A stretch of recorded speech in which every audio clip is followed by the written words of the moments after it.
जय श्री महाकाल। स्वागत है आप सभी का आपकी अपनी चैनल द क्वांटम क्वेस्ट में। हमने अभी तक डिस्कस किया है concave mirror and convex mirror में इमेज का फॉर्मेशन किस तरह से होता है, और हमने देखा कि इमेज कभी छोटी कभी बड़ी बनती है। तो ये आखिर क्यों होता है? तो इसके लिए इसको जानने के लिए हमें मैग्नीफिकेशन को जानना जरूरी है कि मैग्नीफिकेशन आखिर क्या है। मैग्नीफिकेशन मीन्स होता है आवर्धन। आवर्धन मीन्स होता है घटना या बढ़ना, कैसे हमारी किसी ऑब्जेक्ट की इमेज घटती है या बढ़ती है। तो इसके लिए भी एक फॉर्मूला होता है जिसे जानना बहुत ज़रूरी है, क्योंकि इससे रिलेटेड भी न्यूमेरिकल्स हमारे एग्जाम में पूछे जाते हैं। तो आखिर मैग्नीफिकेशन की जो एग्जैक्ट जो फॉर्मूले हैं आखिर वो क्या है। सो मैग्नीफिकेशन का जो फॉर्मूला है वो होता है स्मॉल एम। मैग्नीफिकेशन को हम स्मॉल एम से रिप्रेजेंट करते हैं। सो स्मॉल एम इक्वल होता है, जब हाइट के अकॉर्डिंग लेते हैं तो होता है H I upon H O, where H I is the height of image and H O is the height of object. इसका दूसरा जो फॉर्मूला है वो है M equal minus V upon U, जहाँ पर v जो हमारा है वो है distance of image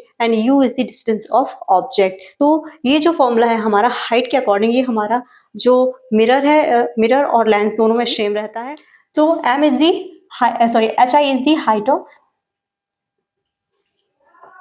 image and ho is the height of object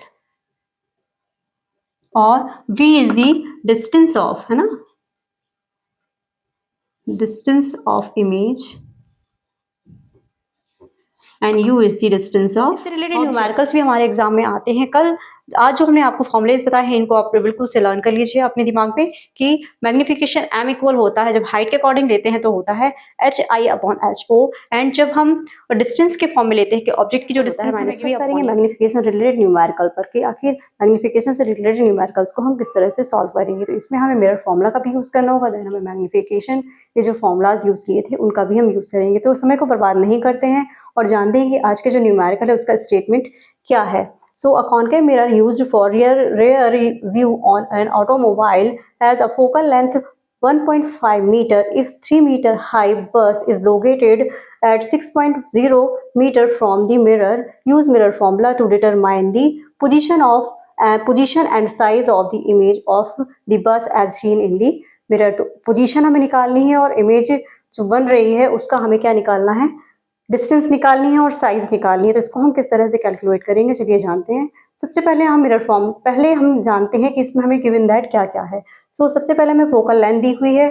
यहाँ पर बात हो रही है कॉन्वेक्स मिरर की। तो कॉन्वेक्स मिरर में जो फोकल लेंथ होती है वो हमेशा पॉजिटिव होती है और यू की वैल्यू आप जानते हैं कि हमेशा वो नेगेटिव होती है।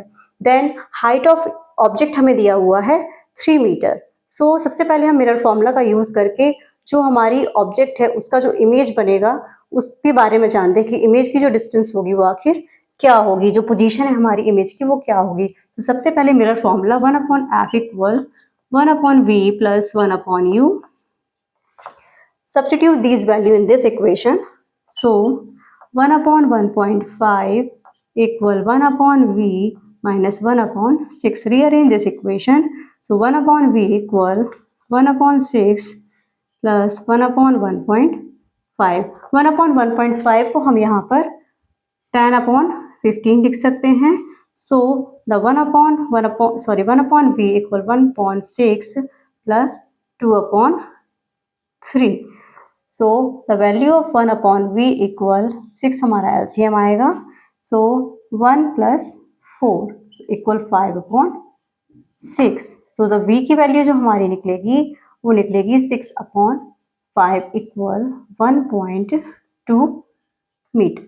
ओके, ये हमारा क्या निकला, पोजीशन ऑफ इमेज। देन अब बारी आती है कि हमें मैग्नीफिकेशन यानी कि हाइट ऑफ इमेज निकालनी कि हाइट ऑफ इमेज क्या होगी। तो मैग्नीफिकेशन में हमने जाना था जो मैग्नीफिकेशन का फॉर्मूला होता है according to height m equal height of object height of image upon height of object. लेकिन हमें यहाँ पर ना तो हाइट ऑफ इमेज क्योंकि हमें निकालनी है, हाइट ऑफ ऑब्जेक्ट हमें दिया हुआ है, लेकिन हमें मैग्नीफिकेशन भी पता नहीं कि आखिर मैग्नीफिकेशन क्या होगा। तो हमने एक और फॉर्मूला जाना था मैग्नीफिकेशन का जिसमें हमने जाना था m इक्वल होता है -v/u, यानी कि distance of image upon distance of object. तो हम यहाँ पर साइड में उसको यूज करके उसकी वैल्यू निकालते हैं m की। सो m equal -v/u। So substitute the value of v and u in this equation. So m equal v की हमारी वैल्यू क्या थी यहाँ से 6/5। सो 6/5 अपॉन 6 से 6 हमारा कैंसिल होगा। सो m इक्वल हमारा आ जाएगा 1/5। 1/5 हमारी क्या निकली, मैग्निफिकेशन निकला हमारा 1/5। सॉरी, मैग्निफिकेशन की वैल्यू को हम इस इक्वेशन में पुट कर देंगे, देन हाइट ऑफ ऑब्जेक्ट की वैल्यू भी पुट करेंगे, तो हमारा क्या आ जाएगा, height of image. So 1/5 equal height of image upon 3। Okay, so the value of height of image equal 3/5 equal हमारा क्या होगा 0.6 मीटर।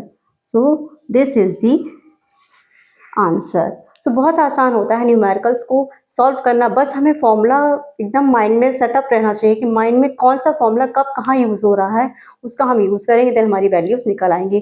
कल फिर मिलेंगे किसी नए टॉपिक के साथ, तब तक के लिए नमस्कार।